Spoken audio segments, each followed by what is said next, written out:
Vous écoutez RTL. La curiosité est un vilain défaut. Sidonie Bonnec, Thomas Hugues, jusqu'à 15h sur RTL.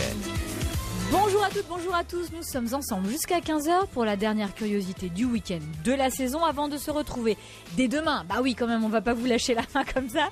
Et pour tout l'été de 15 à 16h. Bonjour Thomas, vous avez l'air coquin aujourd'hui. Ça va très très bien, salut Sidonie. Oui, je suis prêt à toutes les blagues pour cette dernière curiosité. Vous êtes enfoncé un crayon dans le nez, faut pas me le dire. Ça suffit de personne va comprendre pourquoi on rit sinon. C'est pas sympa. Allez, on va faire un bond dans le passé pour découvrir à quoi ressemble la France paysanne, la famille paysanne au siècle dernier, quelle était l'importance des animaux dans la ferme.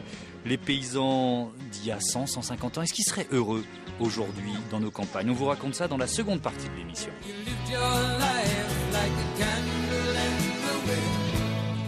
Et tout de suite, dans la curiosité, un destin magnifique mais aussi tragique, celui de Lady Diana. RTL. Madame, monsieur, bonjour. La princesse de Galles, Lady Di, est morte cette nuit à Paris dans un accident de voiture. La curiosité est un vilain défaut. L'accident a eu lieu dans le tunnel du pont de l'Alma vers minuit. Le chauffeur a perdu le contrôle de la Mercedes qui roulait, semble-t-il, à très très vive allure. Jusqu'à 22h, Sidonie Bonnec, Thomas Hugues. Lady Di a disparu dans un terrible accident il y a 20 ans et le magazine Télé Loisirs publie un hors-série passionnant qui dévoile les secrets des derniers instants de la princesse du peuple. Bonsoir Candice Dupré. Bonsoir Sidonie, bonsoir Thomas. Bonsoir. Bienvenue. Merci de votre invitation. Vous êtes grand reporter. Alors on va commencer le récit de ce destin hors norme avec une photo magnifique que vous publiez dans le Télé Loisirs hors-série. On voit Diana seule au-dessus de l'eau. Vous pouvez nous la décrire cette sur image? Un plongeoir. Oui, bien sûr, elle est à l'arrière en fait d'un yacht qui s'appelle le Jonical, qui appartient à la famille Al-Fayed, et elle est assise au bout du ponton de ce bateau. Et elle regarde un peu derrière elle. Elle a l'air très mélancolique comme elle sait si bien l'être, enfin comme elle savait si bien l'être. Et cette photo est assez connue parce qu'il y a une mouette juste au-dessus de sa tête. Oui, c'est vrai.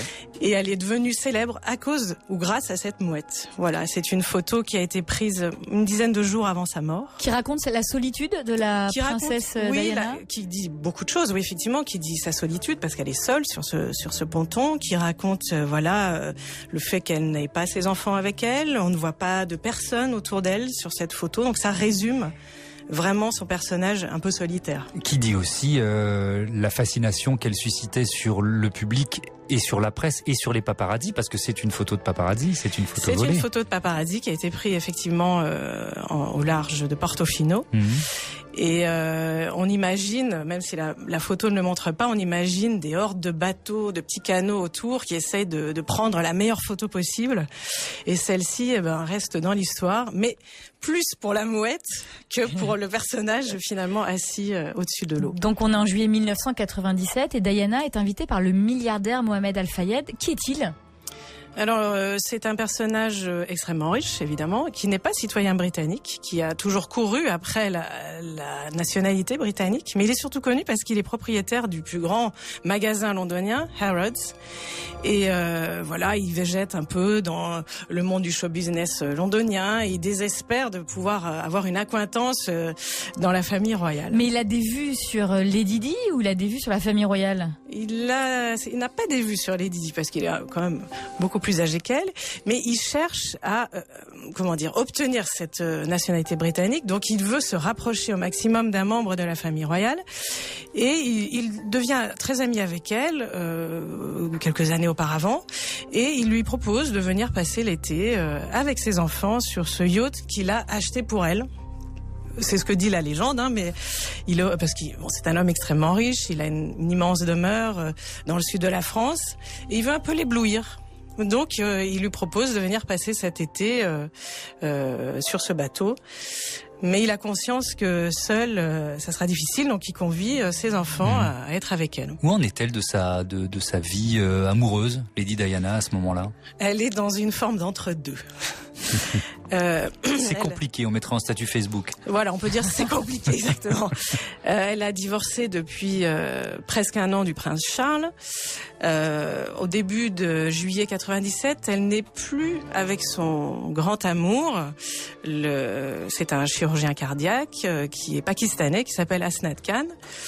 Et du coup, elle est partie un peu, elle n'est plus physiquement avec lui. Elle a décidé de prendre des vacances et il y a une forme, on dirait aujourd'hui, les jeunes diraient, il faut une pause, parce que lui n'est pas très enclin à cette vie sous les feux des médias. Il l'aime pas du tout. Ça veut pas dire qu'il ne l'aimait pas. Au contraire, ils étaient très amoureux tous les deux. Mais ça veut dire que Asnad Khan, qui était l'homme de la vie de Lady Diana, ne veut pas faire sa vie. Lui refuse une vie commune et c'est le drame de la princesse. Oui, il lui refuse une vie commune. Il aime pas les photographes qui campent en bas de chez lui. Lui, c'est un chirurgien. Il aime sauver des vies. Il aime être dans son hôpital et pas forcément être dans les pages des magazines. Donc, elle décide de passer une partie de l'été sans lui. Mais elle lui laisse des petits messages au téléphone et elle sait qu'elle va le revoir puisque le début de l'été qu'elle passe avec Mohamed Al Fayed. C'est un été en 2 parties. Elle a d'abord été une première fois sur le yacht, ensuite elle est retournée à Londres, elle a fait quelques associations caritatives et puis elle est retournée en vacances sur le yacht. Et cette fois-ci, elle a rencontré Dodi. Alors Dodi, c'est le fils de Mohamed Al Fayed, c'est ça? Oui. Moi, je vous avoue, cette histoire, j'ai l'impression de la connaître par cœur et en même temps, je découvre avec vous à l'instant que l'histoire entre Dodi Al Fayed et la princesse Diana était toute récente. Elle est très récente. C'est ça, parce ils ont partagé un peu de vie commune pendant combien de temps? 1 mois. Ah oui, je pensais que c'était beaucoup plus long que ça, vous voyez. En réalité, maintenant on connaît les dessous de l'histoire, c'est que Dodi avait une fiancée à l'époque qui s'appelait Kelly Fisher, qui était mannequin américaine.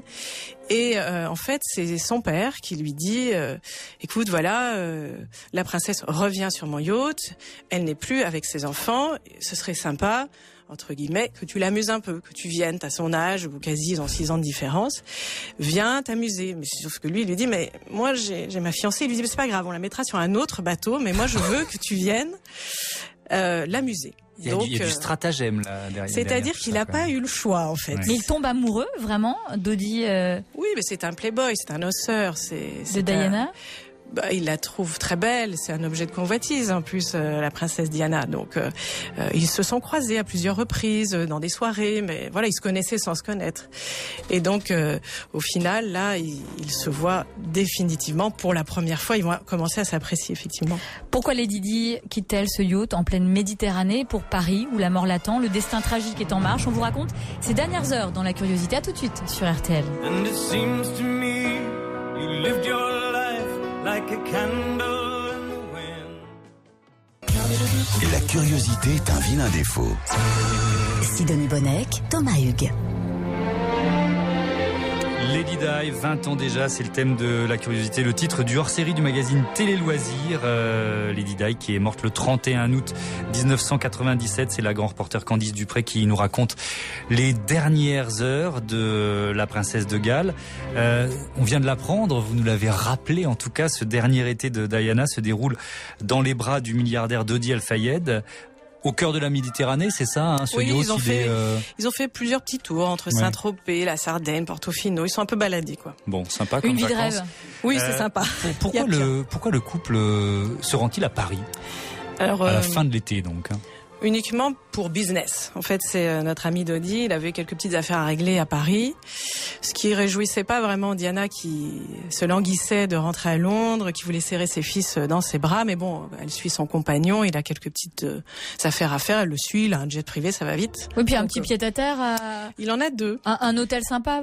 Alors, ils ont la famille Al Fayed a effectivement racheté le Ritz. Dodi n'y séjourne pas. Lui, il a un appartement qui est rue Arsène Housset. Alors pour ceux qui habitent pas à Paris, c'est pas très loin de l'Arc de Triomphe. Et dans le Triangle d'Or, on appelle ça comme ça. Voilà, dans les beaux quartiers pas parisiens. Cher du tout. Voilà. Et ils sont donc propriétaires du Ritz. Quand ils arrivent dans l'après-midi du 30 août, ils disent plutôt que de passer à l'appartement, on va aller se reposer sous les lambris de ce beau palace. Donc voilà, Diana se repose tandis que lui, il a ses petites courses à faire.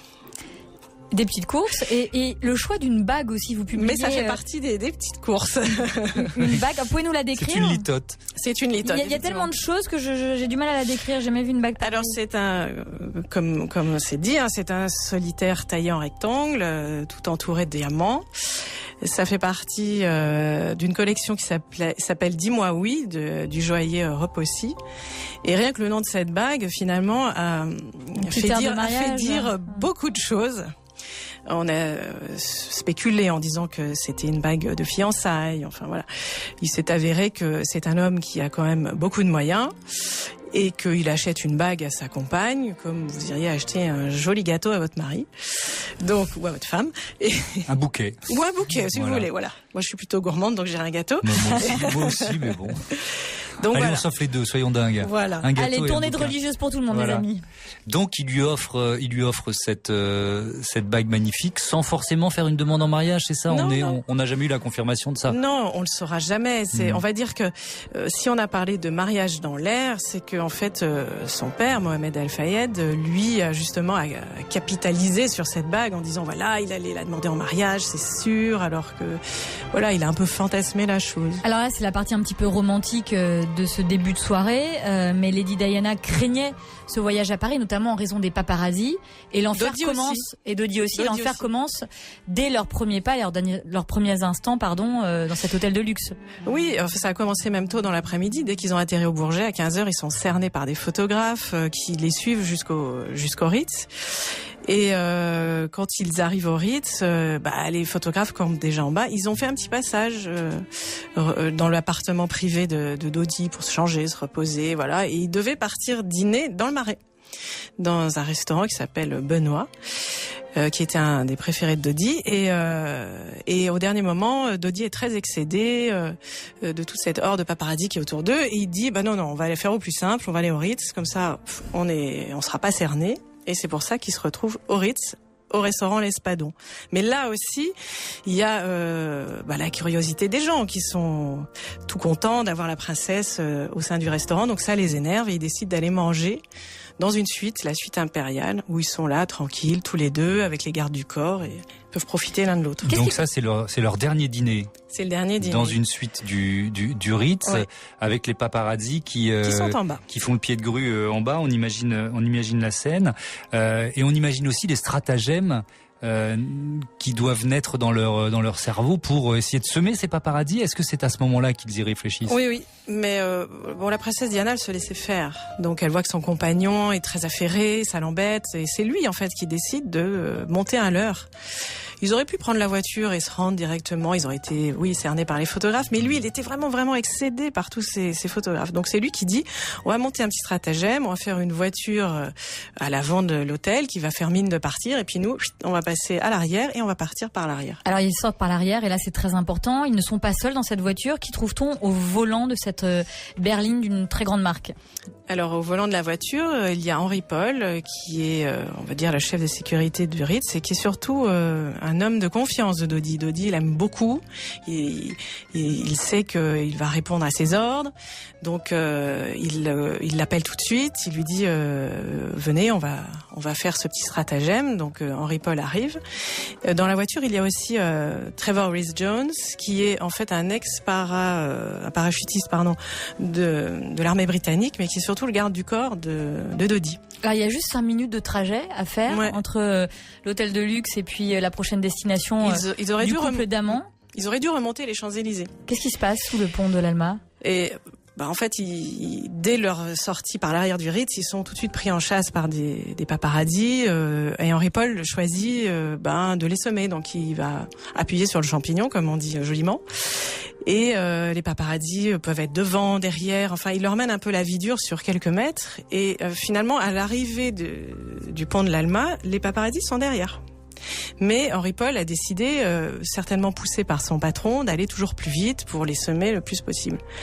Et donc on a estimé leur vitesse à l'entrée du pont de l'Alma à 150 km/h. Pour les Parisiens qui connaissent l'endroit, Voilà, c'est vraiment beaucoup. C'est vraiment beaucoup.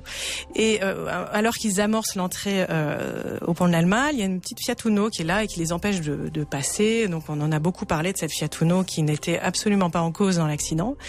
On l'a recherché pendant des semaines et des mois à partir de la peinture de la Fiat Uno. Sauf que la Fiat Uno a été repeinte en rouge. Oui. Elle a été repeinte en rouge, donc on ne pouvait pas la trouver.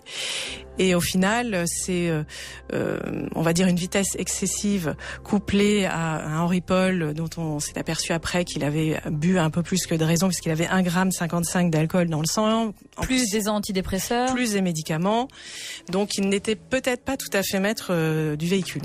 Alors on sait maintenant, ce sont les dernières révélations à propos de cette histoire tragique. On sait maintenant que la voiture conduite par Henri Paul n'était peut-être pas en état. C'est ce que l'on va détailler tout de suite sur RTL. Restez avec nous. Soyez fiers d'être curieux avec RTL.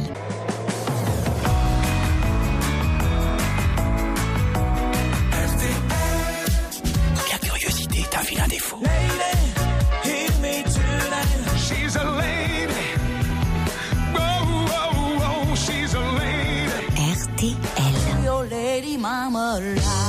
That's why the lady is a tramp. Jusqu'à 22h, Sidonie Bonnec, Thomas Hugues.